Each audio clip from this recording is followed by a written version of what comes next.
Hola, les habla Abel del podcast El Cuento de Roma.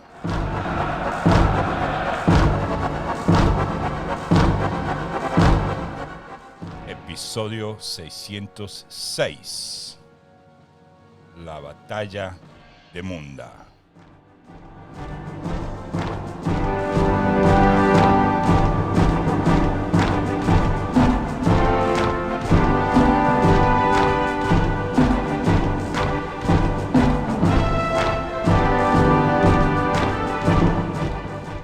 Bueno, muchachos, así es como comenzamos el episodio de hoy.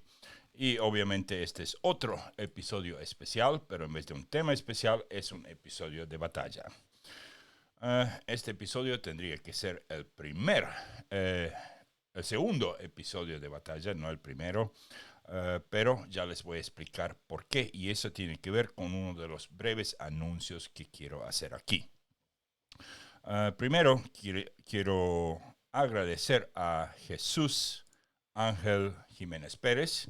Hoy tuvimos una breve grabación preparando para el episodio 608 y 2 de marzo.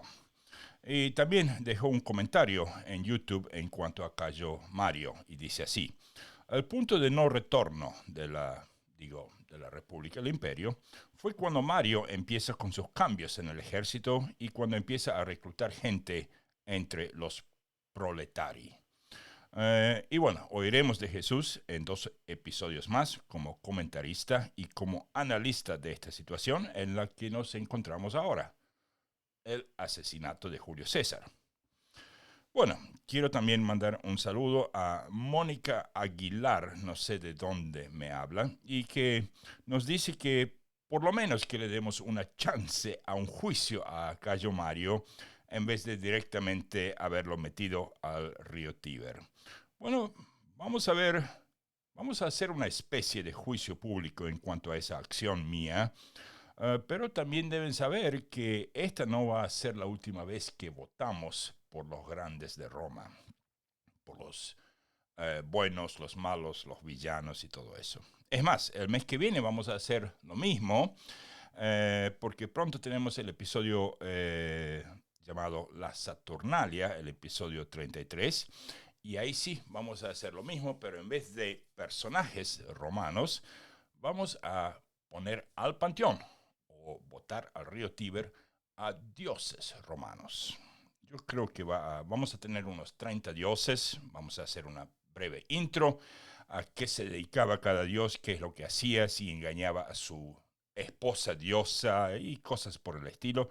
Y en base a eso, también en vivo, pues los vamos a botar o al río Tíber o los vamos a poner al panteón. A lo mejor creamos 3 niveles para los que ni se merecen el río Tíber, pero tampoco se merecen el panteón. No sé, todavía no lo sé. Eso lo hacemos pues a medida como vamos.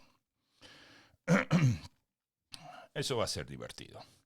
Ahora, un saludo muy especial a un oyente que nos escucha por iVoox y que me mandó la pregunta de por qué yo salté del episodio 24 al 601.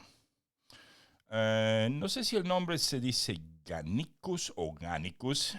Primero, gracias por tu mensaje. Y a ver si lo explico quizás una vez más y un poquito mejor. Este podcast no trata de temas en sí, sino de años. Cada episodio es un año. Y bien sabemos que la fundación de Roma es según la leyenda, en el 753 a.C. También sabemos que estoy sacando un promedio entre 2 y 3 episodios por semana. Y si multiplicamos 3 por semana, son 150 episodios al año. ¿Cuánto a mí me llevaría para ir desde la fundación de Roma hasta Julio César en años? 750 dividido 150, yo creo que son 5 años. Entonces, en vez de hacer que ustedes esperen 5 años, pues yo corté ese largo cuento de Roma en 6 pedazos. Y entonces voy salteando entre los 6 pedazos. Miren, esto es así. Si esto no fuese una... si los episodios no tuviesen número, entonces nadie se hubiese dado cuenta. Un día hablo de César, al otro día, si se me da la gana, hablo de Trajano, vuelvo a hablar de Aulo Postumio, o me voy a Torcuato Imperioso, o hablo de, no sé, Lucio Papirio Cursor, el saqueo de Roma, o me voy al último episodio y después vuelvo al primero. La única razón por la que los episodios llevan número es para uno poder fijarse en la saga familiar y el hilo del cuento. Pero si usted quiere, digamos, escuchar un episodio aislado, lo puede hacer. Porque los episodios,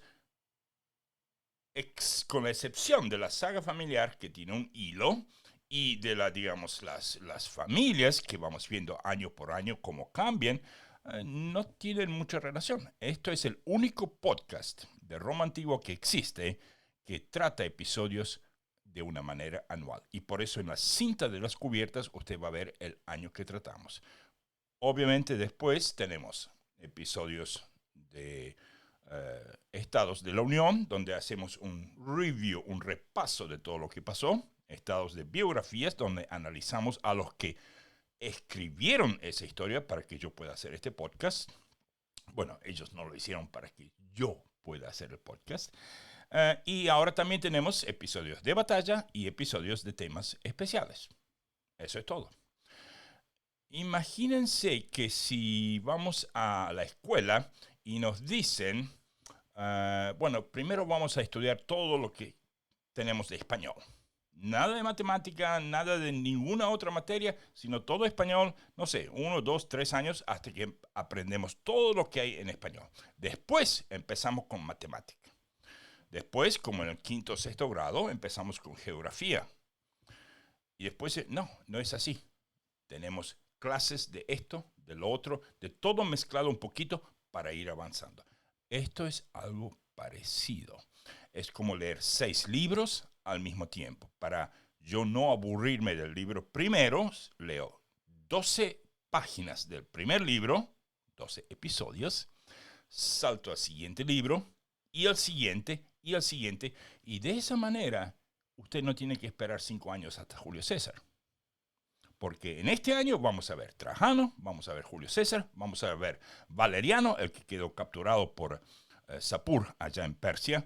Vamos a ver todos. Y después seguimos otra vez los hilos. Cuando leyó lo que quiso leer del último libro, pues vuelve al primero. Esa es la razón por la que salté del episodio 24 al 601. Bueno, espero que quedó un poquito más en claro, pero vamos a ver. De todas maneras, Gannicus, muchas gracias. Ahora sí, vamos a la batalla de Munda.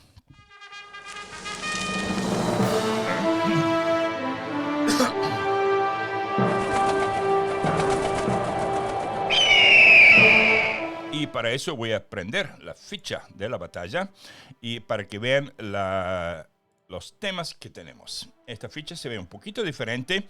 Tenemos las siguientes partes. Primero, tecnologías nuevas. Hay algunas batallas que van a mostrar tecnologías nuevas o partes que influyen o que pueden, digamos, torcer la guerra hacia un lado o el otro.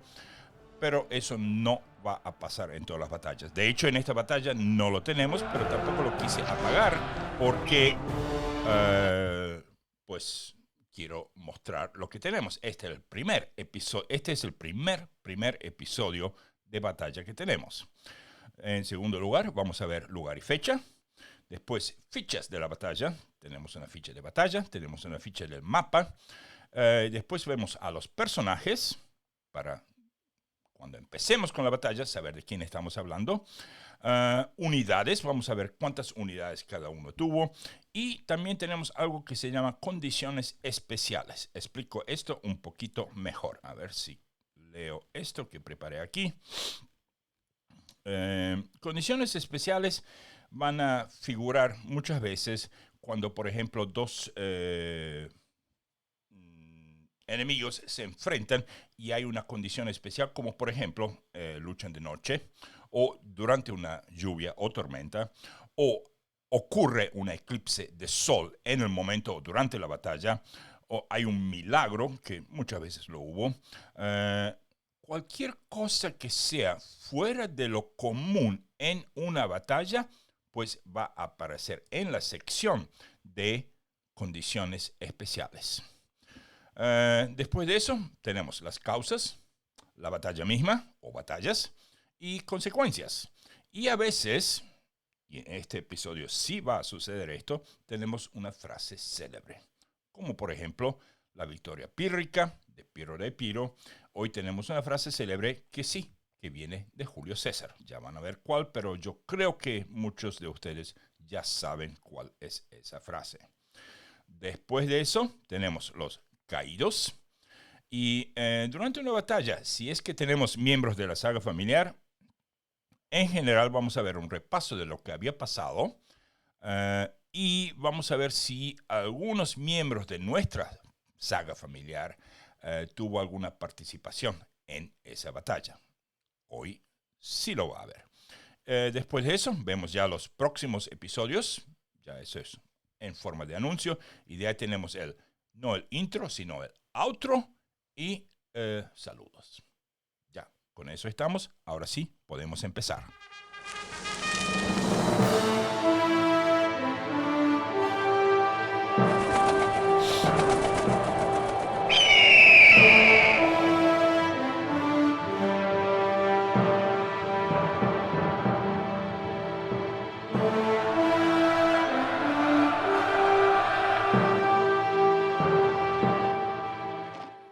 Bueno, como no tenemos digamos, una especie de tecnología nueva en este episodio, simplemente vamos a darle un checkmark aquí, esto ya está, y vamos al lugar y fecha. Entonces, el lugar y fecha. El lugar se llama Campus Mudensis, que probablemente queda cerca de lo que hoy sería una localidad llamada Lantejuela, en Andalucía, al sur de España moderna. La fecha es el 17 de marzo del 45 a.C. Lo voy a mencionar una o dos veces más durante el episodio. Y recuerden que para los romanos estaban en el año 709 desde la fundación de Roma. Si bien ellos no lo llamaban así, sí lo tenían en cuenta. Ellos sabían muy bien cuando cumplían siglos y sobre todo porque hacían juegos romanos. Bueno, los hacían cada década, pero ellos sabían muy bien cuando Roma cumplía un número bien gordo como 700, 800, 900 o 1000 años de historia.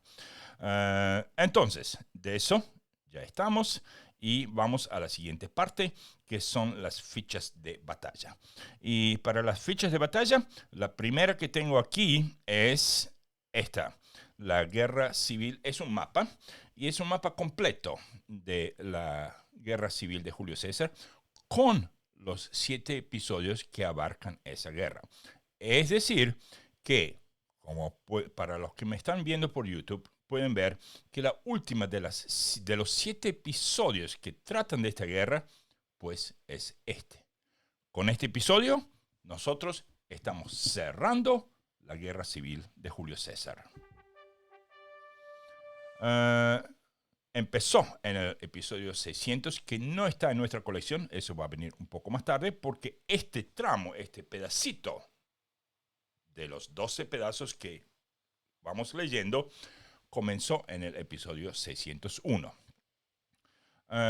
Tenemos otro mapa aquí, y este mapa trata de pues la locación de Munda, cerca de Córdoba. Este mapa es un mapa que hice yo de los tiempos imperiales. Munda no existe como localidad, pero sí tenemos un mapa mejor con los movimientos de César, que por supuesto lo vamos a ver durante la batalla. Eso es lo que va a estar prendido durante la batalla mientras yo describo lo que está pasando. Y tenemos las siguientes locaciones. Una locación llamada Obulco, por donde César pasó. Córdoba, que era la capital de aquellos tiempos de aquella provincia romana. No estoy hablando de Bética, estoy hablando de una de las dos Hispanias. Recuerden, en aquel tiempo España estaba repartida en dos provincias. Luego Augusto lo dividirá en tres. Otra localidad llamada Montilla, Herrera, Astigui, Urso y después Munda. Pero la locación de Munda y la probable locación de la batalla misma son un motivo de muchas discusiones entre historiadores. Sí sabemos dónde queda Cartella y obviamente las dos ciudades más grandes de esa área, Hispalis, hoy Sevilla, y Gades, hoy Cádiz. Este mapa, como siempre, se encuentra disponible para descargarlo de nuestro sitio de Patreon. Entonces, ahora sí, vamos a volver. Ese mapa va a volver. Este mapa también está libre. Este mapa está libre de cargo para que lo descarguen. Ni siquiera tienen que hacerse Patreones para descargar este mapa, la guerra civil de Julio César. Ahora sí, vamos a seguir. Ya tenemos la ficha con mapas y vamos a los personajes. De los personajes tenemos del lado de los cesarianos, obviamente que tenemos mucho más, pero menciono un par de ellos. Y antes que nada, recuerden que esta batalla es en marzo y que nosotros ya vimos el año 45 a.C. entero. ¿Ok? Entonces, aquí puse 4 personas de un lado y 4 personas del otro, pero hay muchos más. Del lado de los cesarianos, Julio César, Quinto Pedio, el rey Bogud de Mauretania y Quinto Fabio Máximo, que tiene un icono de muerte por causas naturales, porque recuerden que fue aquel cónsul que murió la tarde del último día de su consulado y tuvo que ser reemplazado. Ya él reemplazaba a César, pero tuvo que ser reemplazado por otro para, digamos, las últimas 6 horas o no sé, 4 horas de sol más la noche entera de ese último día, porque él había fallecido. Bueno, pero sí estuvo en la batalla de Munda. Y del lado de los pompeyanos tenemos a Tito Labieno, el ex lugarteniente de César en las Galias, a Neo Pompeyo y Sexto Pompeyo, ambos hijos de Pompeyo Magno, y tenemos a Publio Atio Varo. Repito, hay muchos más. La ficha, para verse bien, solamente pues pude haber puesto 5 de cada lado, pero como tenemos tiempo de sobra para hablar de eso, vamos a conocer. Esos serían los más importantes. Bueno, entonces veamos qué más tenemos. Los personajes ya están. Unidades. Bueno, vamos a las unidades y para eso tenemos que ir a las batallas y eventos. Y aquí tenemos las unidades. Según César mismo y según varios historiadores, incluyendo Apiano, César tuvo 8 legiones, mientras que los pompeyanos tenían 13 legiones. Eso significa que si las legiones fuesen casi repletas, César tenía unos 50.000 hombres, de los cuales 7.000 cayeron, mientras que los pompeyanos tenían unos 70.000 hombres, de los cuales 30.000 murieron. También hubo unidades de caballería. De las 8.000 unidades de caballería de César, no se sabe cuántas, no hay datos exactos de cuántos murieron. Casi todas las unidades de caballería del lado de los pompeyanos cayó en combate, y eso lo vamos a ver porque hay un momento, una movida clave que hace que eso suceda. Aquí, como ven, también tenemos más nombres. Esa ficha también muestra que cayó Julio César, recibió una marcha triunfal al final, que dicho sea de paso, a los romanos no les gustó ni medio. Y que Tito Labieno, Publio Atio Varo y Lucio Munacio Flaco cayeron en batalla, mientras que Neo Pompeyo fue ejecutado. Sexto Pompeyo no tiene ningún ícono, o sea que sí sobrevivirá por casi una década. Va a vivir por una década más. Eso también lo podría poner después. Y ahora sí, vamos a la batalla. Y yo creo que para la batalla, primero voy a poner esto. Y lo voy a dejar, vamos a poner las unidades. Eso ya está. Condiciones especiales no existen, pero aquí hay algo un poco... hay que prestar atención a esto. Esto no fue una sola batalla con un solo encuentro. Esto fue muchas batallas pequeñas, escaramuzas a veces, en varios lugares hasta que se enfrentaron en un lugar, digamos, final, que fue Munda. Pero después de Munda también hay sitios y enfrentamientos. Hasta que, por ejemplo, agarraron mucha gente escapó de la batalla principal. Y bueno, hasta quedan 2 en diciembre que ni siquiera suceden en España, sino que suceden en Anatolia, de las cuales vamos a hablar en nuestro próximo episodio. Y para ver los detalles de eso, voy a volver una vez más a las batallas y eventos. Y como ven, la batalla de Munda, por supuesto, es el plato fuerte. Pero también tenemos el sitio de Córdoba, la rendición de Hispalis, el enfrentamiento de Lauro, y después tenemos el sitio de Apamea y la batalla de Betis. Esos 2 lugares no se encuentran en Hispania, sino que se encuentran en Anatolia. Sucedieron en diciembre, ya hasta, yo creo que hasta Pompeyo, el sexto Pompeyo, el que sobrevivió, se había rendido.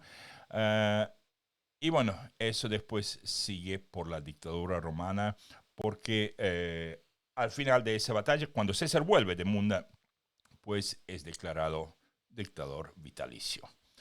En fin, volvemos a poner esto, pero me gusta más esta ficha, que es la del mapa. A ver, ¿dónde está el mapa? Esta. Y ya que estamos, este mapa contiene, yo hice un recorte aquí de media página del tomo número 14 de Asterix, de las aventuras de Asterix, que es el tomo donde Asterix va a España o Hispania. Traté de conseguirlo, a ver si, sí, eso es en español. Y precisamente habla de César dando la revista a sus tropas después de haber vencido en Munda. Y aquí en esta revista de Asterix, hasta le agarra la oreja a uno de los legionarios, y los íberos, o sea, la gente que están ahí, están viendo y dicen, ¿y este qué está haciendo? Y el otro le dice algo como que, bueno, me parece que eso significa que luchó con bravura. Obviamente también hasta en los tomos de Asterix reconocen que los íberos eran una raza muy orgullosa y muy noble. Bueno, entonces sí, empecemos ahora con la parte, a ver, esto lo apagamos y vamos a la parte de la batalla. Cada tanto yo voy a volver a este mapa, pero prefiero mantenerme en la cámara a medida que voy hablando. Entonces, tenemos... ok, les doy 3 personajes más del lado de los cesarianos. Octavio. Sí, el emperador mismo. Él tenía que haberse unido al ejército yendo a España, pero se enfermó en el último momento y después resulta que se unió un poco más tarde. Para ese entonces, Munda ya había sido ganada. Bueno, también estuvo Marco Vespanio Agripa, y él estuvo en la batalla. Quinto Fabio Máximo, ya lo dijimos. Cayo Didio, un lugarteniente, y Quinto Pedio, ya lo mencionamos, y otro Lucio Cesenio Lento. De Lucio Cesenio Lento, 2 puntitos. de ascendencia etrusca y miembro de la gens Cesenia. Este Cesenio Lento, Lucio Cesenio Lento, fue, según Cicerón, un actor especializado en escribir y representar tragedias. Pero también era un luchador, un soldado. Eligiendo ponerse del lado de Julio César durante las guerras civiles, Cesenio Lento fue nombrado legado bajo César en las campañas de Hispania. ¿Y por qué lo pongo aquí? Porque Lento fue el oficial que, junto a un miembro de nuestra saga familiar, Lucio también llamado Lucio, mató a Neo Pompeyo durante la batalla de Lauro. Después de Munda, Neo Pompeyo huyó, lo siguieron, lo agarraron en Laura y eso sucedió un par de semanas después de la batalla de Munda. Entonces, Lucio Cesenio Lento, al parecer, no fue lento. Para los pompeyanos, ya dije Neo Pompeyo, Lucio Munacio Flaco, vamos a hablar de él. Ya, entonces ya vimos las unidades y vamos a comenzar con el número. El punto, tenemos esto dividido en 14 puntos. El punto 1 se llama Rebelión Pompeyana. Los últimos dirigentes pompeyanos buscaron refugio en Hispania para luchar por su supervivencia, honor y venganza. Esto es como a manera de introducir por qué estamos peleando aquí. Neo Pompeyo, el joven, hijo mayor de Pompeyo, llegó a las Islas Baleares y las tomó sin resistencia en la ciudad de Ebusus, así se llamaba Ibiza. Cayó enfermo y permaneció ahí hasta que dos équites, Tito Quincio Escápula y Quinto Aponio, tenemos lo que va a pasar con estos dos, expulsaron a Trebonio y sublevaron la Bética por el temor que les causaba saber de la muerte de Metelo Escipión. Claro, ellos sabían que César probablemente los venía persiguiendo, entonces, no, aquí no se esconden, no se mantengan aquí en las Baleares. En octubre del 46, Pompeyo el joven desembarcó en la ulterior y se le unieron las ciudades del litoral. La población de la Bética, rica región del sur hispánico, lo proclamó imperator. Empezó a asediar Cartago Nova y hasta allí viajaron los líderes sublevados para ponerse bajo su mando. Pronto se le unieron los sobrevivientes de los que lideraba Tito Labieno. Se destacaban entre ellos, pues, Sexto Pompeyo, el hijo menor de Pompeyo, y Publio Atio Varo, el jefe de la flota. O sea, los barcos bajo Atio Varo. Aprovechando el motín de las legiones cesarianas, ellos lograron levantar un enorme ejército en Hispania. Y eso es lo que pasó con César. Él, en realidad, esa guerra civil se prolongó tanto porque a él se le escapó esa guerra de las manos 2 veces. La primera vez cuando llegó a Egipto y se tuvo que quedar como 6 meses en Egipto a arreglar el drama de Egipto, y estos se reagruparon en donde quedaba Cartago. Después fue a Cartago, los batió ahí, volvió a Roma, pasó un tiempo y estos están ahora en Hispania. O sea, como 2 veces pensó que lo iba a terminar, como cuando uno pisa un insecto y no termina de morir. Y bueno, ahora sí, tenemos que la mitad de las fuerzas se destinaron a la ulterior y la otra a asediar Cartago Nova, que junto con Tarragona, Tarraco en aquel tiempo, había sido una de las pocas urbes que decidieron seguir a César y quedaron sitiadas. Obviamente las ciudades que él sitió, porque César todavía está en Italia, con sus cuatro marchas triunfales, estos están empezando a llamar a César, llamar por ayuda. Las fuentes no mencionan el resultado de ese asedio, pero al parecer Cartago Nova nunca cayó. Y eso lo sabemos, lo podemos deducir porque César fue de 2 maneras diferentes a Hispania. Una por la costa sur de Francia y otra parte del ejército se embarcó en Cerdeña y se unieron en Hispania. Entonces, los pueblos y ciudades íberas quedaron en medio de una guerra civil. Y aunque muchas intentaron, digamos, mantenerse al margen del conflicto, el desarrollo de todo esto que se venía amontonando los forzó a que tomen un partido. O sea, o de un lado o del otro. En el medio no te puedes quedar. Bueno, la situación era todavía más peligrosa para la minoría de colonos con ciudadanía romana que vivían en Hispania. Las que se los que se decantaron por César empezaron a pedir ayuda urgente de Italia. Trebonio, que recuerden luchaba para César, intentó resistir en una ciudad llamada Ategua, Ategua. Y ahora sí, voy a poner el mapa brevemente, no este mapa, sino este mapa, para que vean.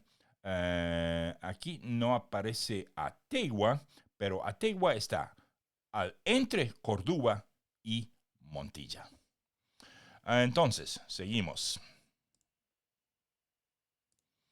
Los hombres fueron, Trebonio intentó resistir en Antigua, por lo que el legado pompeyano, Lucio Munacio Flaco, les dije que iba a aparecer, envió a los guerreros lusitanos contra esa villa y ahí se produjo una matanza. Hombres fueron decapitados y mujeres y niños empalados. Los cuerpos de todo supuesto cesariano acabaron decorando los muros de la ciudad. Tras esa carnicería y otras similares en Hispalis, la región comenzó a volverse contraria a Pompeyo el joven. Claro, cuando uno hace eso, suele suceder que la gente no gusta de ti.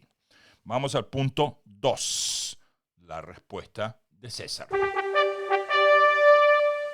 Después de Tapso, Julio César envió una escuadra con tropas al mando de Cayo Didio, flota, a Hispania para prevenir nuevos levantamientos pompeyanos. La flota cesariana zarpó de Sardinia y venció a su contraparte en Cartella. Claro, en Cartella trataron de no permitir que la flota llegase.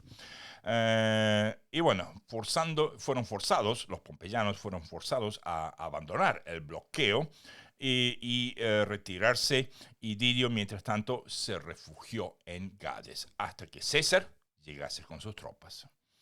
En noviembre, Julio César envió a Quinto Fabio Máximo y a Quinto Pedio con refuerzos.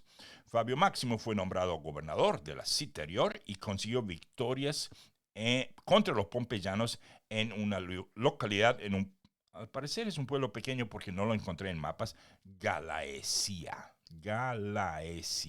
Y bueno, Pedio, como gobernador de la Ulterior, tuvo peor suerte, pues ahí es donde los pompeyanos eran más fuertes, en la Ulterior. César acabó por darse cuenta de que sus lugartenientes no iban a poder hacerlo por sí mismos, que él tenía que hacerlo, él mismo. Tras dejar Roma a cargo de Marco Antonio y Lépido, el 3 de diciembre dejó la ciudad con rumbo a Hispania. El 29 del mismo llega a Obulco. Hoy se llama, no sé si será porque no conozco tanto de España, pero dicen que hoy esa localidad se llama Porcuna. Porcuna. Me tendría que haber fijado. Ahí se encuentra atrincherado Fabio Máximo y Pedio, pues están totalmente sobrepasados y rogaban ayuda. Durante el viaje, César hasta tuvo tiempo de escribir un poema llamado Iter, I-T-E-R, que significa camino.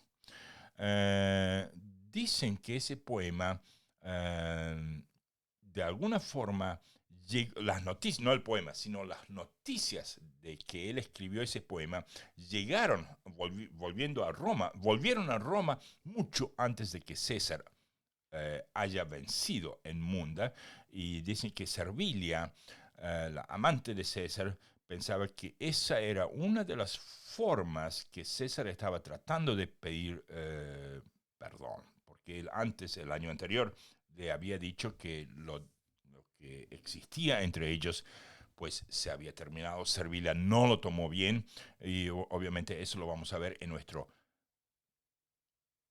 episodio especial llamado Julio César como historiadores, donde vamos a analizar todas sus relaciones con mujeres, amantes, esposas y su hija, esa va a ser una gran parte, digamos, un tercio de ese episodio.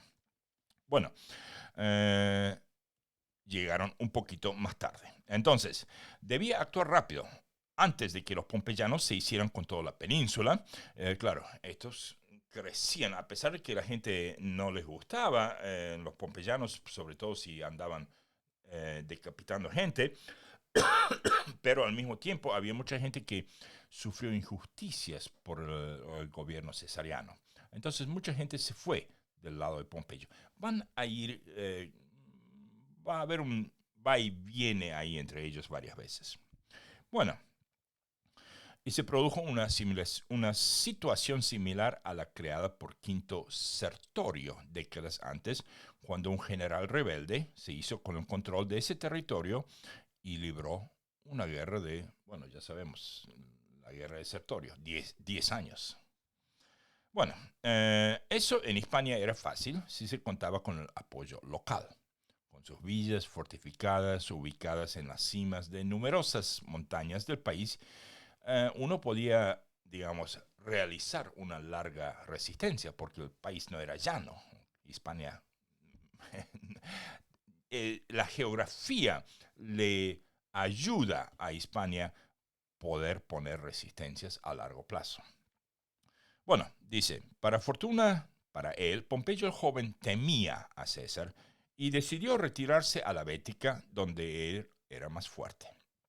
En Obulco se presentó una embajada secreta de gente de Córdoba, cordobeses, que afirman haber rendido la ciudad a Pompeyo por no tener medios para resistir. Fueron a César a decirle, nosotros entregamos la ciudad porque no había forma, no valía la pena luchar.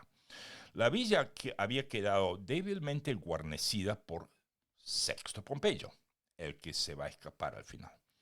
También llegaron mensajes desde otra localidad llamada Ulia, U-L-I-A, última urbe de la Bética cesariana y bajo asedio pompeyano, a donde envió 6 cortes a cargo de Lucio Junio Pacieco, ahí tenemos otra persona, para liberarla, pues fueron las primeras tropas cesarianas en llegar a Obulco. El 4 de enero del 45, los refuerzos llegan a Ulia, y 4 días después el propio Julio César salió para Córdoba, obligando a Pompeyo a abandonar ese sitio en Ulia, justo cuando Ulia estaba por rendirse, porque él tenía que ir por obligación, no podía perder. O sea, Ulia no valía la pena no ir a ayudarle a su hermano defendiendo Córdoba. Vamos al punto 3, Córdoba. Tras 2 días de marcha, César llega a Córdoba encontrándose con el enemigo atrincherado en el único puente que cruzaba el río Betis. Hoy ese río se llama Guadalquivir. Al no poder vadearlo, porque el curso era muy profundo, decidió construir un fuerte. A cierta distancia de la ciudad, lo cruzó e hizo construir 3 fuertes más al norte del río. 2 días después, Pompeyo el joven llegó a Córdoba y acampó en la orilla sur, asegurándose el cruce por el puente viejo. O sea, él hizo un puente nuevo con un fuerte de un lado y 3 fuertes del otro. Desde el 13 de enero, César respondió cavando una trinchera en la orilla sur desde su puente al viejo con la esperanza de aislar al enemigo, o sea, trincheras alrededor. Pero Pompeyo reaccionó cavando su propia trinchera, asegurándose el acceso a la ciudad. O sea, el que tenía una trinchera que vaya a la ciudad tenía, digamos, una mejor posición. César quería aislarlo para forzarlo a librar una batalla campal donde pudiera vencerlo de forma decisiva. Finalmente, el 20 de enero, miren, esto pasó en marzo, que todavía tenemos un mes y medio de idas y venidas de luchas hasta que se encuentren. Y si no hubiese sido por la astucia de César, el mundo no hubiese sucedido tampoco. O sea, realmente lo obligó a salir. Ya van a ver cómo. Finalmente, el 20 de enero, las fuerzas pompeyanas rompieron las líneas defensivas que vigilaban los trabajos y forzaron a los legionarios cesarianos a retirarse al Puente Nuevo. Muchos se ahogaron al caer de la construcción en el medio del pánico. César no quería un largo asedio de Córdoba y se retiró a Ategua durante la noche. O sea, la noche, quietito, se escapó, dejando las fogatas encendidas en su campamento, obviamente para que el enemigo no se dé cuenta que se están yendo. ¿Y por qué no quería un asedio largo? Pues por lógica yo creo que él cuidaba mucho de la moral de los muchachos, sobre todo porque él ya no tenía muchas legiones de veteranos. Creo que eran solamente 2 legiones puras de veteranos.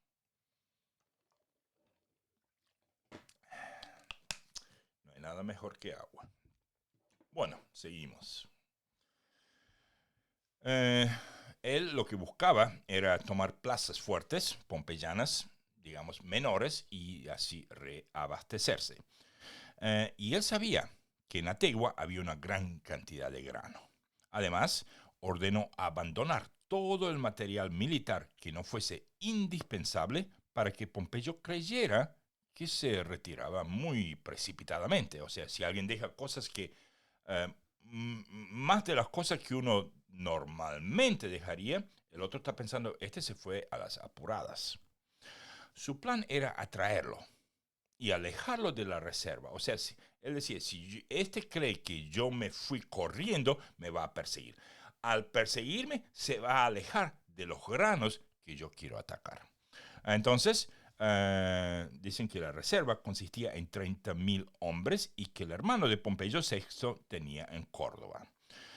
Ahora, Pompeyo el joven, él sí quería, él deseaba la batalla, él confiaba en su fuerza, pero sus oficiales más experimentados le aconsejaban desgastar lentamente a César.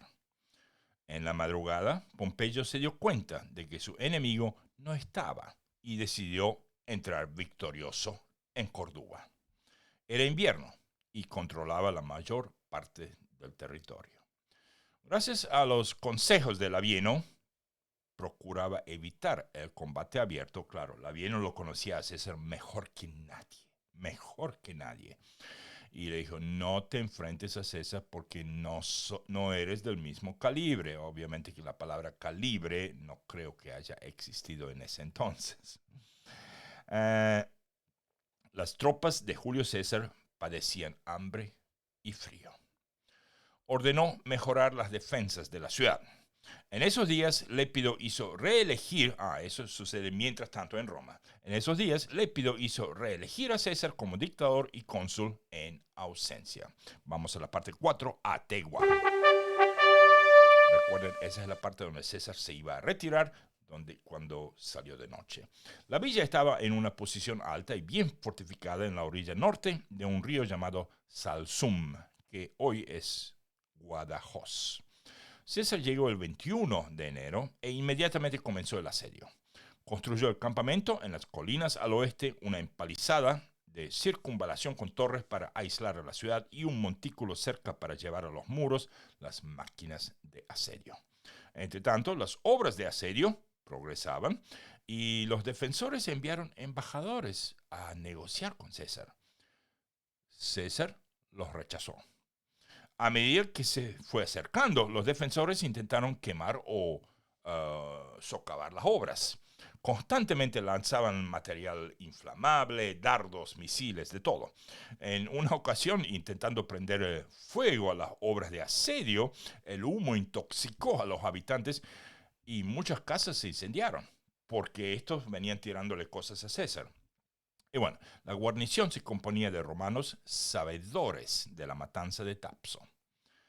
Claro, es por eso que ellos pedían la paz y es por eso que César les negó cuando salieron, hagamos un trato o algo, porque César sabía que ahí, en Ategua, había mucha gente que él ya había perdonado una vez en Tapso. Se los perdona, ellos se van libres porque César los perdonó y vuelven a organizarse en contra de César en Hispania. Ellos sabían que no iban a ser perdonados otra vez. De hecho, César ejecutó a muchos en Tapso y dejó ir a muchos otros en Tapso, y ellos sabían lo que les iba a pasar si perdían. Con razón se defendían con tanta fuerza. Y bueno, inicialmente Pompeyo el joven creyó que Ategua podía resistir por su propia cuenta, pero cambió de idea al saber del despliegue militar ahí realizado. Decidió enviar al legado suyo llamado Flaco para que asumiera el mando de la guarnición. El oficial se infiltró en el campamento del enemigo y, fingiendo estar de inspección y aprovechando que nadie lo conocía, se acercó a las empalizadas.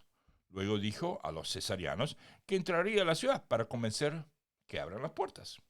Pompeyo el joven llegó el 28 de enero y acampó en unas colinas al oeste del campamento de César para mantener comunicaciones con Córdoba. Al día siguiente, cruzó el río y hizo un fuerte nuevo al sur de Ategua, entre la villa y otra villa vecina llamada Ucubi. Al parecer, Ucubi hoy se llama Espejo. ¿Será? ¿No será? No sé. Sin embargo, las obras de asedio cesarianas y la falta de experiencia de sus legiones, acabo de decirles, él tenía muy pocas legiones de veteranos porque ya les tuvo que dar tierras en Italia, en Narbo, en Galia, todo eso. Y bueno, sin embargo, las obras de asedio cesarianas y la falta de experiencia de sus legiones le impedían, digamos, derrotar a los asediados. En realidad, él tampoco hizo intento serio alguno. Entre tanto, César había construido un campamento nuevo en una elevación llamada Castra Postumiana, Castro del Río, al sur de Salsum, amenazando desde ahí a Pompeyo. Bueno, este último creyó que César no podía apoyar a la guarnición rápidamente y que iba a tomar una posición si marchaba secretamente entre los valles para, digamos, asaltarlos por sorpresa. En la noche del 4 de febrero realizó esa marcha, pero antes de poder atacar la guarnición, los hombres de César lo detectaron y una lluvia de proyectiles cayó sobre los muchachos. De inmediato, César mandó 3 legiones a ayudar a esas cohortes y Pompeyo se tuvo que retirar al amanecer, pero ahí perdió muchísimos hombres. Dándose cuenta que César tenía la vía libre hacia Córdoba, el 6 de febrero, Pompeyo hizo prender fuego a su campamento, cruzó el arroyo que se llama Carchena y construyó otro campamento al sur del primero, del que quemó. ¿Por qué eso? Bueno, porque así impedía que la caballería cesariana lo pudiese seguir atacando. O sea, no atacando él, sino sus líneas de suministros. Aunque la mayoría de los, digamos, los convoys igual llegaban al destino. Entonces decidió cruzar el Salsum y construir fuerte del otro lado de César, del campamento enemigo, dice aquí. Bueno, se produjeron varias escaramuzas en las que Pompeyo el joven logró emboscar a varias unidades de la caballería de César. En esos momentos, Flaco intentó una salida nocturna para, digamos, destruir el montículo del cual ellos observaban el sitio.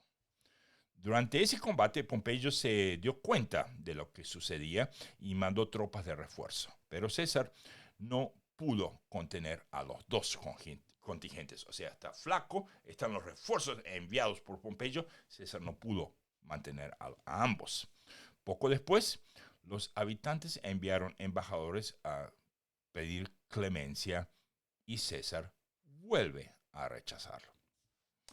Empezaron a preparar nuevas defensas, obviamente César los rechazó, cuando llegaron los mensajes de Pompeyo informándoles que no podía ayudarles ya y que debían intentar huir. O sea, Pompeyo mismo ya se da cuenta por los hombres, los muchos hombres que había perdido antes, son demasiadas escaramuzas, pero con todas esas, es como un juego de ajedrez.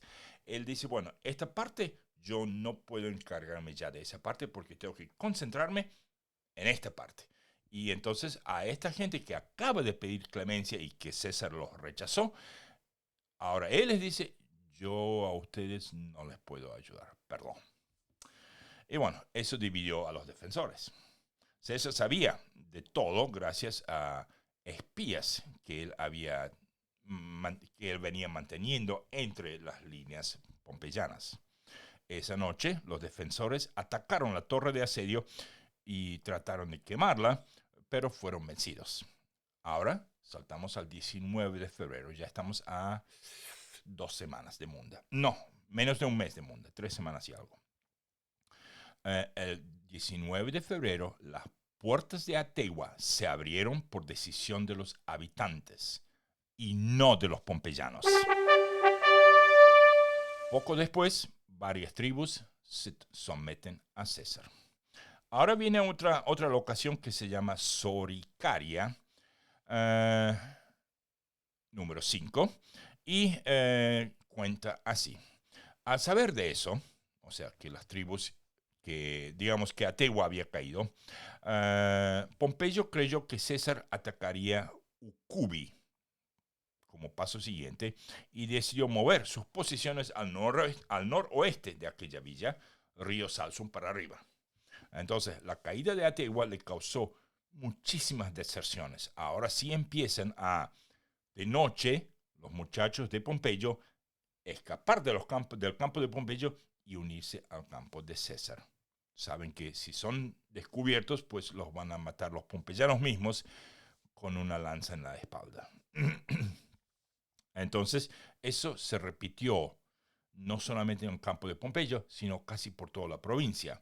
Y César comenzó a ganar popularidad. Cuando él sí les perdonó a esas tribus que se rindieron, una vez que abrieron las puertas, la voz de eso se corrió y la gente César empezó a ganar popularidad. César también marchó río arriba por la orilla contraria.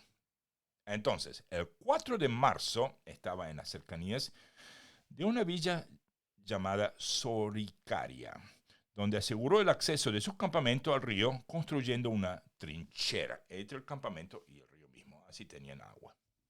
Pompeyo ocupó un fuerte llamado Fuerte de Aspavia al sur del río, pero su rival, o sea, César, ocupó Soricaria, cruzó el Salsum y estableció otro campamento del otro lado. Así, César ahora tenía 2 campamentos, uno de cada lado. Poco a poco lo viene forzando a la batalla. César estaba obligando a los pompeyanos a presentar batalla. Así que Pompeyo decidió buscar una posición elevada. Pero cuando sus tropas intentaron subir a una colina, César se adelantó y subió primero. Desde ahí sus legiones atacaron y empujaron a los pompeyanos de regreso al valle, del cual vinieron, causándoles medio millar de muertos, unos 130 legionarios y unos 350 auxiliares. Al día siguiente, 6 de marzo, estamos a 11 días, Pompeyo salió temprano para ocupar esa colina, sabedor de que César estaría en su campamento. Ordenó a su caballería adelantarse para atacarla a los cesarianos cuando salieron a detenerlos. César salió y permaneció en un terreno más bajo, esperando el ataque de Pompeyo, pero cuando vio que lo dejó tomar la colina, se retiró a Ucubi. Ahora que César, ¿qué plantea? ¿Por qué me deja tomar la colina? Entonces César hizo lo mismo. Aunque la caballería pompeyana atacó su retaguardia, él y sus auxiliares comenzaron a rechazarlos y a retirarlos. Y bueno, hubo escaramuzas constantes los días siguientes mientras sufrían numerosas deserciones. Pompeyo fue forzado y ¿saben lo que realmente lo forzó? Porque cuando él vio que sus números iban muy prontamente a hacer que las tropas de César iban a ser más que las tropas suyas. Entonces dijo, tengo que hacer la batalla antes de que eso suceda. Y bueno, vamos a ver. Y ahora, punto 6. Hacia un enfrentamiento final. En esta etapa, el libro llamado De Bello Hispaniensi, o sea, de las guerras de Hispania, se vuelven muy poco claras sobre los sucesos. Esto empeora porque no se sabe dónde estaba Munda, lugar de la batalla decisiva. Y se puede entender que el 10 de marzo Pompeyo llegó a una localidad llamada Hispalis, cuya descripción indica que no es la actual Sevilla. César quemó su campamento en Ucubi, tomó otro lugar llamado Ventisponte el 12 de marzo y Carruca el 14 de marzo, esperando forzar a Pompeyo a presentar batalla. El día 15, estamos a 2 días, los pompeyanos acamparon en la antigua colonia romana cerca de una tal Munda, que era una villa fortificada ubicada sobre una colina que miraba hacia el este, o sea, la salida del sol. Dependiendo de dónde uno está mirando a la mañana, que es cuando las batallas se producen, ahí es como le va a dar el sol a uno. Vamos a ver. Entonces, los cesarianos se establecen en las cercanías al día siguiente, el 16. Eso era al otro lado de un arroyo que cruzaba la planicie cercana, o sea que César tenía agua. Eso, por su extensión, favorecía el uso de la caballería. Obviamente que donde hay arroyo, a no ser que sea una catarata, es un poco más plano, no es tan, digamos, de colina, y eso obviamente es mucho mejor para caballos. Vamos a ver ahora. Y alrededor del curso de agua también había terrenos pantanosos. Los soldados de Pompeyo empezaron a presionar para que se enfrentara al enemigo. O sea que los mismos soldados de Pompeyo le decían a Pompeyo que ¿qué está esperando? Vamos, atáquelo. Y así llegamos digamos, a la siguiente parte, o sea, al choque. Vamos a ver el choque, punto 7. Las legiones de César cargaron cuesta arriba y los pompeyanos les arrojaron los pilum, o sea, las jabalinas, por la creencia de que tenían que o vencer o morir, pues sabían que César había masacrado a los que quisieron rendirse en Tapso. 2 veces él no perdonaba. Entonces, están en la colina y César va subiendo a la colina, que es realmente contrario a lo que militarmente uno tiene que estar haciendo. César está avanzando colina arriba, mientras que cualquiera que está colina arriba tiene la ventaja, porque va tirando y va caminando o va luchando hacia abajo. La misma gravedad se lo dice, ¿no? Entonces, la caballería pompeyana en el centro cargó contra los cesarianos, siendo rechazada. Dion Casio menciona que muchos auxiliares de ambos lados empezaron a, digamos, a irse, a desertar. Pero a los legionarios eso realmente no les importaba, porque estaban totalmente concentrados en una lucha sin cuartel, mientras eran observados por sus comandantes, que estaban ubicados en posiciones elevadas, digamos, a lomos de sus corceles. Pero, aunque los cesarianos eran superiores en disciplina, la lluvia de dardos hizo tambalearse a los reclutas más jóvenes, amenazando con romper la línea.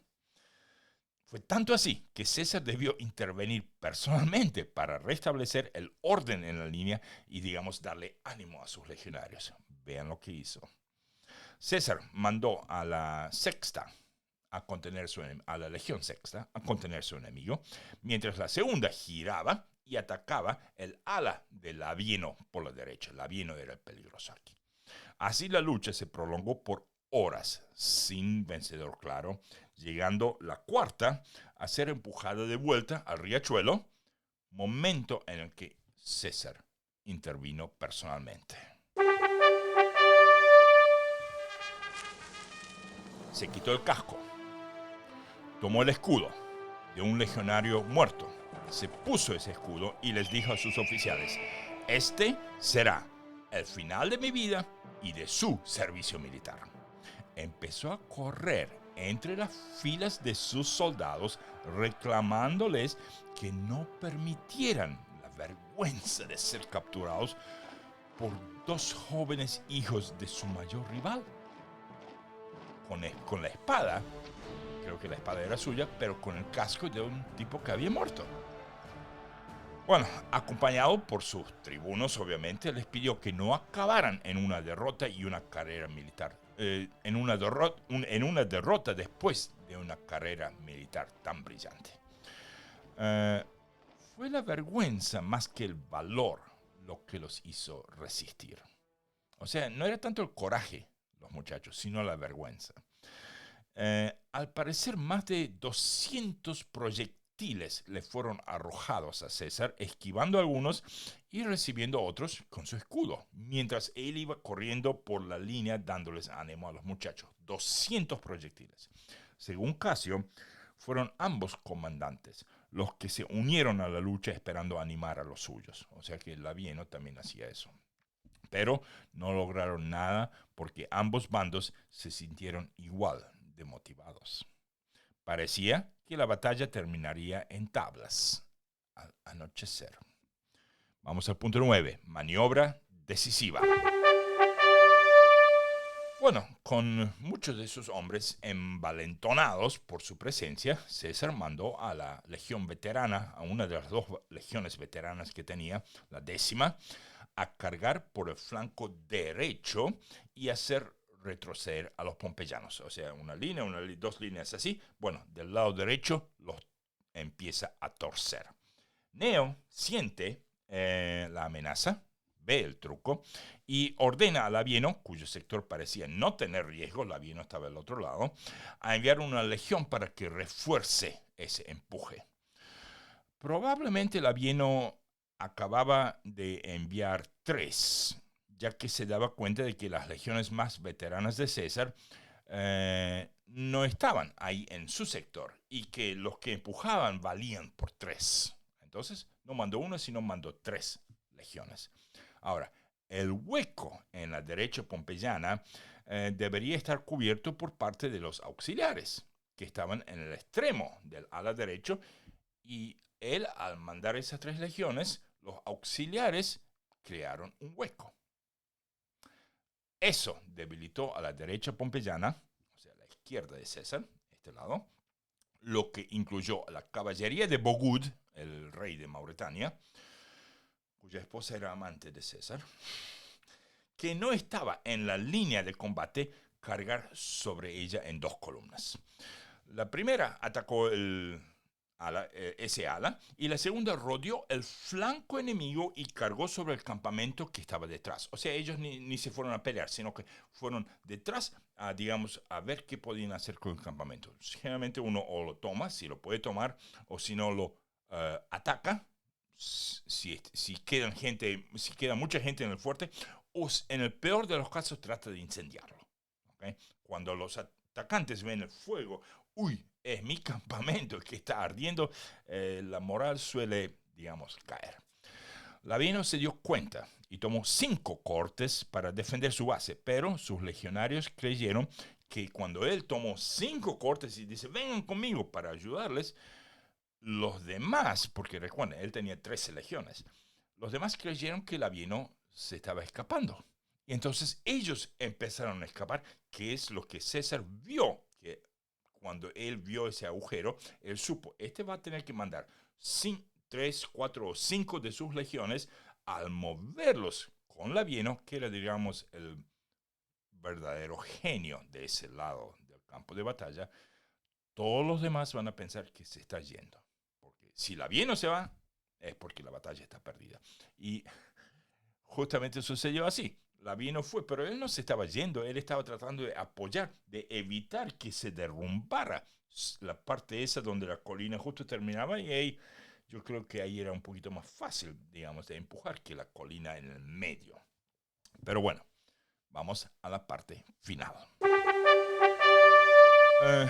Los muchachos de Labieno entraron en pánico, colapsando su línea y provocando una carnicería. Final, dándose cuenta que estaba vencido, Neo huyó a Córdoba con su guardia personal. Bogud, después de saquear el campamento, hizo contacto con la legión 10ª, y comenzó a atacar al enemigo por la retaguardia. Apoyado por esa caballería, la izquierda cesariana comenzó a avanzar y finalmente, claro, ahora lo rodearon y así quedaba completamente embolsado.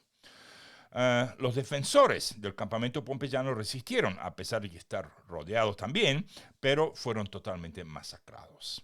Algunos vencidos huyeron a Munda, pero esta no fue asaltada al estar los vencedores agotados y la rodearon para que se rindiera, con estacas que atravesaban los cadáveres de los vencidos para impedir la huida. Wow. Livio dice que fue una gran victoria obtenida con un gran riesgo. Plutarco afirma, se dice que César manifestó que siempre había luchado por la victoria, pero que en esta ocasión también había tenido que luchar por su vida. Y aquí, muchachos, tenemos la frase célebre del día. Siempre luché por una victoria, hoy tuve que luchar por mi vida. En palabras más o menos. Eso, por supuesto, a medida que se va traduciendo a otros idiomas, lo importante es lo que uno trata de inferir en ese mensaje se mantenga. Bueno, seguimos entonces, ya estamos al final. Y eso, lo que Plutarco afirmó, Apiano lo corrobora. El historiador militar estadounidense Theodore Harold Dodge, voy a deletrear Harold porque Theodore es un nombre, pero si quieren buscarlo, Harold Dodge, Harold se escribe A-Y-R-A-U-L-T.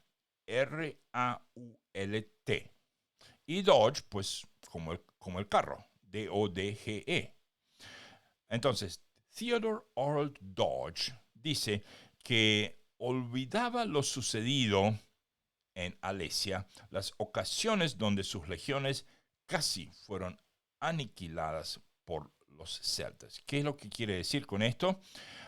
Obviamente este historiador militar americano, estudió, no sé si está vivo el hombre o no, estudió todas las tácticas, según escritas por César, según descritas por César, y que esta lucha se parecía en riesgo a la lucha en Alesia. Suetonio es aún más dramático, argumentando que César pensó por un momento en suicidarse al creer la batalla perdida. ¡Wow! Suetonio. Y bueno, ahora sí, vamos a las bajas. Esta fue la última batalla de César. Las bajas pompeyanas sumaron 30.000 soldados y 3.000 equites caballeros romanos muertos. Las cesarianas, un total de 1.000 unidades de caballería. Entre los cadáveres estaban Labieno y Varro. Cabezas le trajeron como botín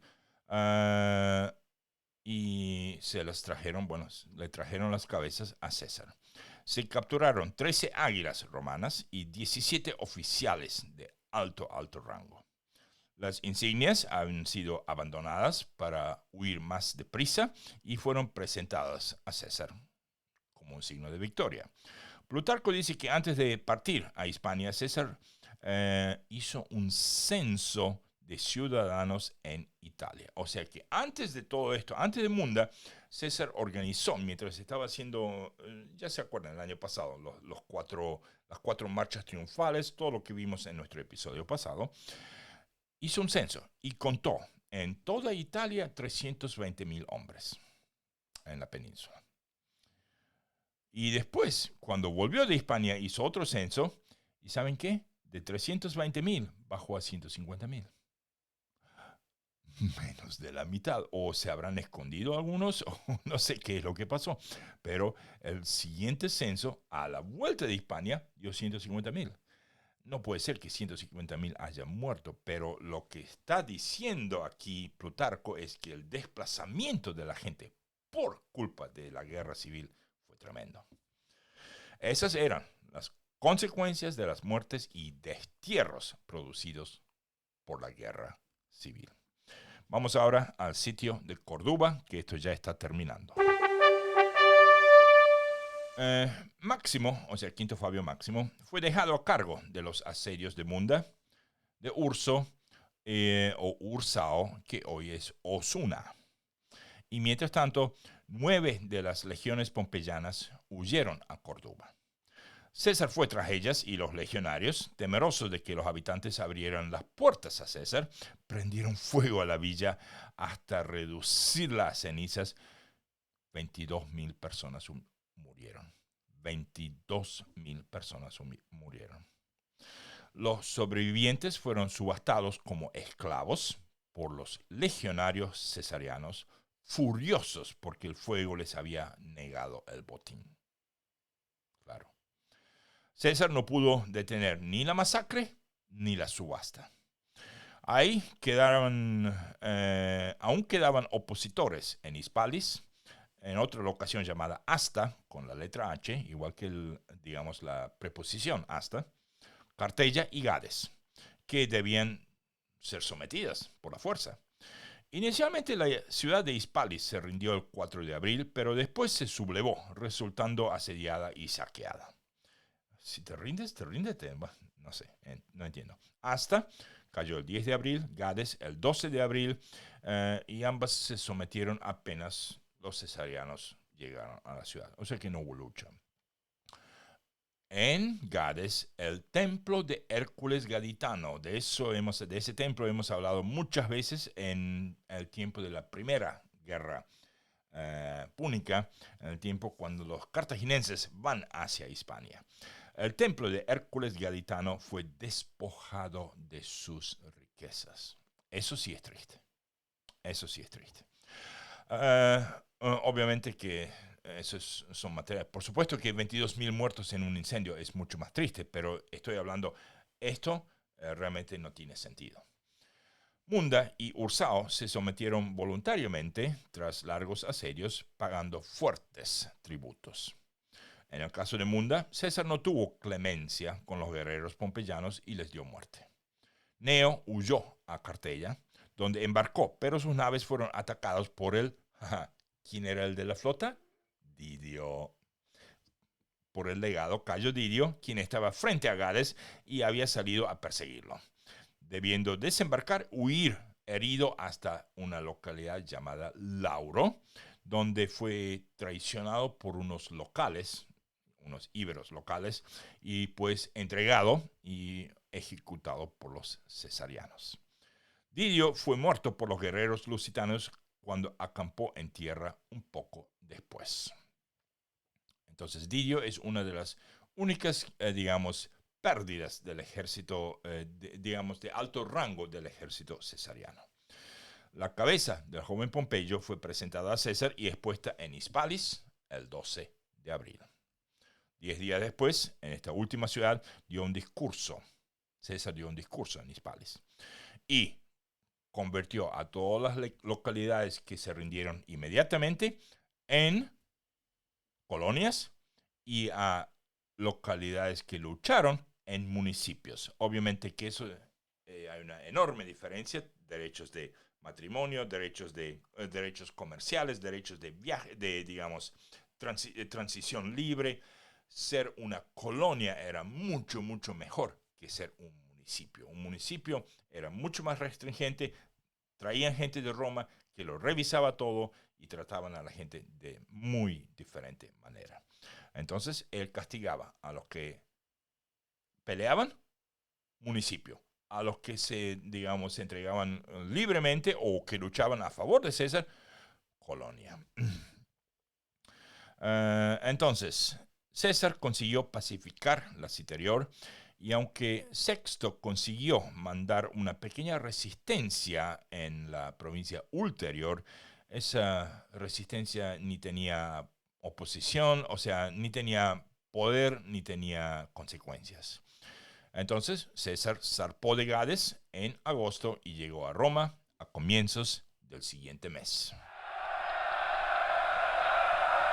Y así vemos el punto número 13, que es muy, muy importante, el sucesor.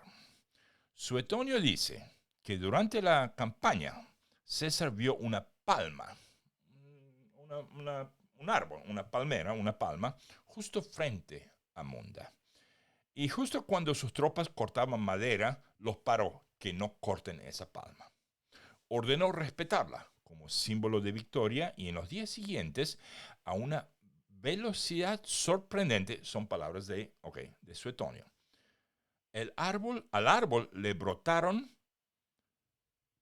nuevas ramas que rápidamente se llenaron de nidos de palomas, que eran animales que odiaban anidar en ese tipo de plantas, por sus duras hojas, claro. Esto lo llevó a considerar a su joven sobrino, nieto, Cayo Octavio Turino, como el único digno de sucederlo. César había pedido que este último lo acompañara a la campaña, pero inicialmente enfermó.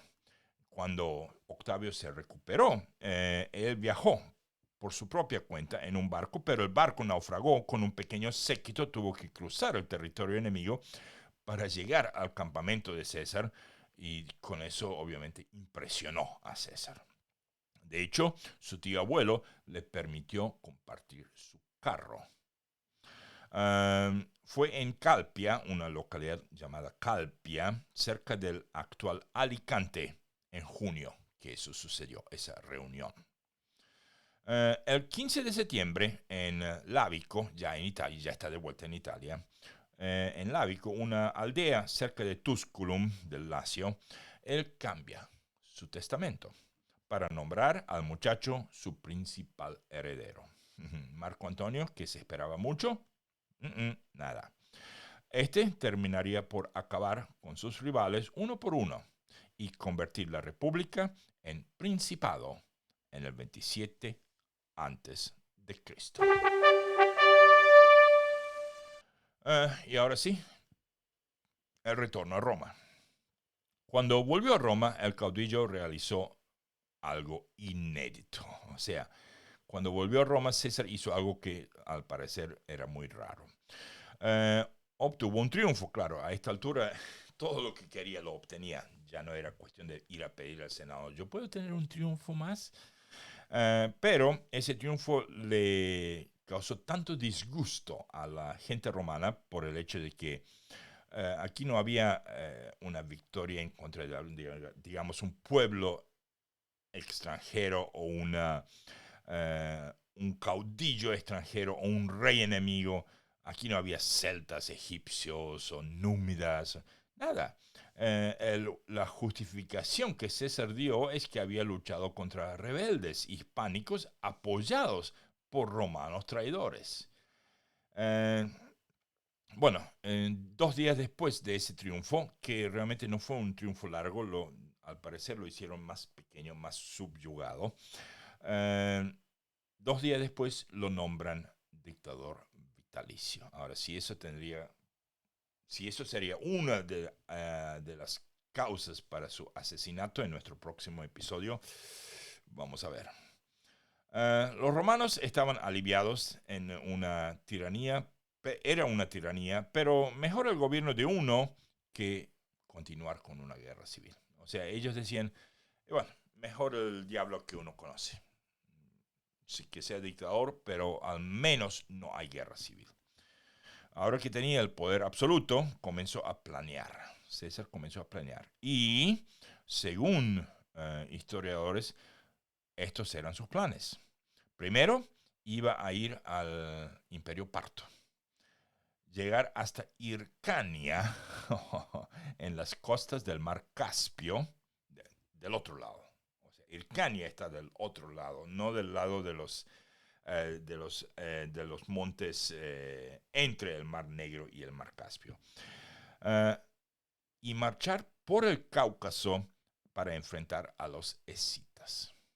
Después iba a atacar desde atrás a Dacia y a Germania para volver a la Galia y de ahí a Italia. O sea, ese era el círculo que él planeaba hacer, algo muy al estilo de Alejandro Magno, pero él iba más al norte, nada de Persia. Bueno, vamos a ver los caídos.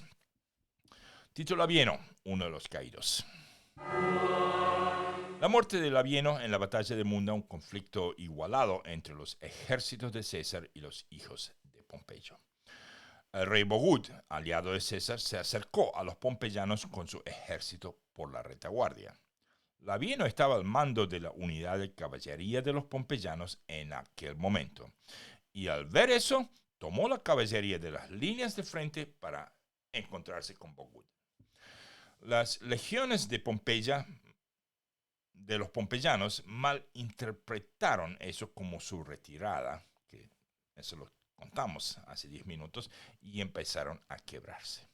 Otra caída, Publio Atio Varo.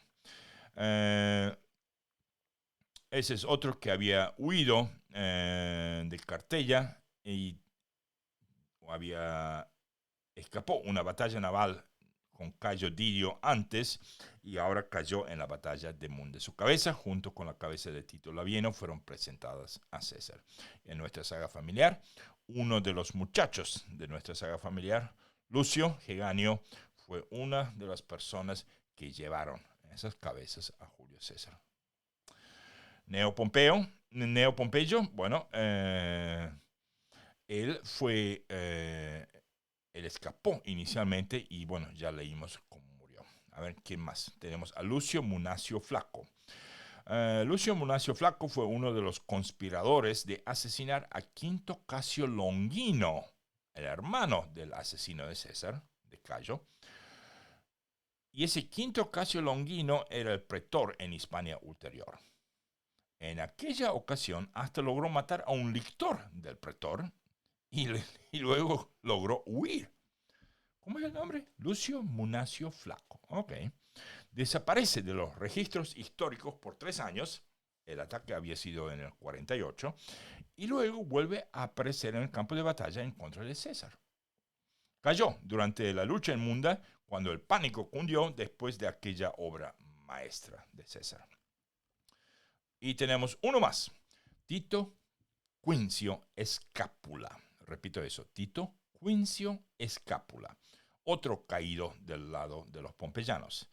Es el que se había rebelado contra Trebonio, que Trebonio trabajaba para César, aunque después lo va a matar, y que luego lo había expulsado a Cayo Trebonio junto a un tal Quinto Aponio. Al comienzo les dije que estaban en las Baleares y de ahí los echaron. Este es uno de los dos que lo echaron a Trebonio. Bueno, Tito Quincio Escápula durante el pánico huyó al fuerte de los pompeyanos donde se tomó la vida. Y dicho sea de paso, a ese Quinto Aponio sí escapó con vida de esa batalla, pero luego será proscrito por el triunvirato en el 43, o sea, 2 años más, y será arrestado y ejecutado. ¿Qué más tenemos? Bueno, de la saga familiar no tenemos mucho más. Uno de ellos se destacó y voy a prender la ficha de la saga familiar para simplemente darles un resumen. Los caídos ya los tenemos. A ver, ahí estamos. Y ahora sí, vamos a ver la saga familiar. De Lucio Geganio, héroe en Munda y obviamente durante la persecución de Labieno. Elia obviamente se quedó, está en Roma. Eso lo vimos también en nuestro episodio pasado, porque como esto es un episodio de batalla, nosotros el año entero ya lo vimos. Pero sí añadimos a un personaje más. Y eso se debe a que César mandó parte de sus tropas a zarpar desde las islas, o sea, desde Cerdeña. Y en uno de esos barcos, un viejo descendiente de una vieja rama de nuestra saga familiar, Marco Domicio de Cerdeña, se une en el último barco de César hacia Hispania. También le va bien y por supuesto en nuestro episodio que sigue vamos a ver qué va a pasar con él, porque luego cuando vuelve a Roma junto con Lucio, se encuentran los dos y la viejita Elia, ella le pide a su hijo Lucio que pues Domicio venga a visitarlos antes de que ella muera. Lo va a hacer, eso va a suceder y eso les va a traer, a Domicio va a tener un regalo para Elia de inmensas proporciones en cuanto al valor de uno conocer sus propias raíces. Del lado de Marco Ignacio, tenemos que muere en Anatolia, pero sin su esposa Cornelia, esa muchacha en Fidenas, que apenas se habían casado, tuvieron que cruzar hacia Duracium, desde Brundisium a Duracium. Ella es viuda sin saberlo. Sí, tuvo una desventura, no sé si llamarlo aventura o desventura, con un tal Lucio Rufino, que prácticamente la usaba porque él era financialmente muy estable en Roma, pero casado y con hijos. ¿Qué va a hacer? Ella decide, digamos, liberarse de él, y decide vender su casa, poner su casa a la venta en Fidenas. Vamos a ver el año que sigue si esa casa, digamos, le da suficiente dinero, porque lo que ella quiere hacer es ir a Asia Menor, a Anatolia, a buscar a su esposo. Obviamente no sabe que su esposo murió. Obviamente eso se va a ir. Ahora tenemos 5 personajes. Algunas veces eso va a crecer, otras veces eso va a disminuir. Cuando volvamos a nuestro hilo número 1, que es después de estos 5 episodios más que faltan, 6 episodios más, y cuando introducimos el comienzo de la saga familiar, para aquellos que no escucharon nuestra primera versión de este podcast, pues van a entender mucho más de por qué y cómo todo esto sucede. Bueno, entonces esto nada más hoy en cuanto a la saga familiar. Ya estamos, y ahora sí vamos a ver los próximos episodios. Nuestro próximo episodio es el último año de Julio César, es decir, el 44, pero obviamente vamos a hablar del año entero. Si bien lo más importante sucede en los idos de marzo. Y es por eso que el próximo episodio 608 es llamado Idos de marzo, y es el asesinato de Julio César, parte 1. En este episodio vamos a tratar de componer el grupo entero. Vamos a tratar de encontrar toda la gente que estuvo involucrada. No vamos a encontrar a todos, eso seguro, porque fueron más de 60. Y también vamos a tener a nuestro invitado especial, Jesús Ángel. Y después de eso, obviamente, la segunda parte, 609, tú también, hijo mío. Y bueno, ya con eso no queda más nada, simplemente el outro. A ver, ¿queda algo? ¿Yo me olvidé de algo? No, no me olvidé de nada. Vamos a ver el outro, y con eso pues los saludo hasta nuestro próximo episodio.